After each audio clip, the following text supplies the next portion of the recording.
అందరికీ నమస్కారం. 2029 ఆంధ్రప్రదేశ్ ఎన్నికల్లో చంద్రబాబుని ఓడించేది రైతులే. మన రైతన్నలు మొత్తం చంద్రబాబు గారి మీద ఒక బ్యాడ్ రిమార్క్తో అయితే ఉంటారు. అది ఏంటంటే రైతులు సీరియస్గా తీసుకోడు ఆయన. నేను అది చేశాను, ఇది చేశాను, నా హయాంలో రైతులు అలా బాగుపడ్డారు, ఇలా బాగుపడ్డారు అంటూ ఉంటాడు. పత్రికా ప్రకటనలు వస్తూ ఉంటాయి. కానీ బేసిక్గా మీరు గమనిస్తే ఏంటంటే ఈ 18 నెలల కాలంలో ఎన్నిసార్లు రైతులు ఆందోళనకు దిగారు, ఎన్నిసార్లు జగన్మోహన్ రెడ్డి అన్ననే వెళ్ళాడు కదా. జగన్ అన్న ఒకసారి పత్తి రైతుల దగ్గరికి వెళ్ళాడు, ఒకసారి మామిడి రైతుల దగ్గరికి వెళ్ళాడు, ఒకసారి మిరప రైతుల దగ్గరికి వెళ్ళాడు. ఇంతమంది దగ్గరికి వెళ్ళాల్సిన అవసరం, ప్రతిపక్ష నాయకుడిగా వెళ్ళాల్సిన అవసరం ఏం వచ్చింది?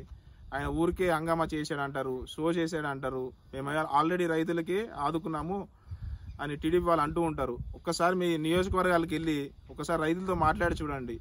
రైతులు నిజంగా ఇబ్బందుల్లో ఉన్నారు. వాళ్ళకి గిట్టుబాటు ధర లేకపోవడం ఒకటి, ప్రకృతి విపత్తులు రెండు. నిన్న మొన్న కూడా మనం చూసాము, ఈ అరటి పంటని మొత్తం తీసేసి దున్నేసి మూగుజీవులకు వేసేశారు.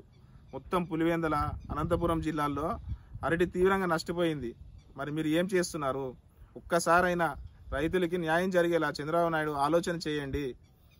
ఒరిజినల్గా రైతుకి ఏం కావాలి? ఒరిజినల్గా మన ఆంధ్రప్రదేశ్లో మనది వ్యవసాయ ఆధారిత రాష్ట్రం కాబట్టి మనకి విపరీతంగా అన్ని పంటలు వేస్తారు రైతులు. వాళ్ళు ఏం కోరుకుంటారు?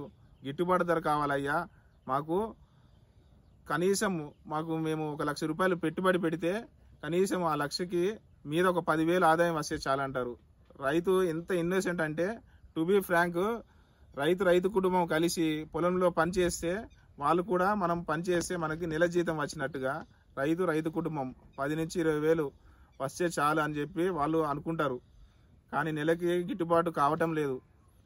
1,00,000 రూపాయలు పెట్టుబడి పెడితే 1,30,20,000 కూడా చేతికి రావడం లేదు. ఈ పరిస్థితి ఒక ఆంధ్రప్రదేశ్లోనే ఉంది. ఈసారి చంద్రబాబు నాయుడు గారిని ఓడించేది రైతులే. 2029లో కూడా ఇదే పరిస్థితి తెచ్చుకున్నారు మీరు. ఇవన్నీ రైతులకి కొంచెం న్యాయం జరిగేలా చూడాలని చెప్పి కోరుకుంటున్నాను. ఇట్లా మీ పి. కోటేశ్వరరావు, కందుకూరు నియోజకవర్గం.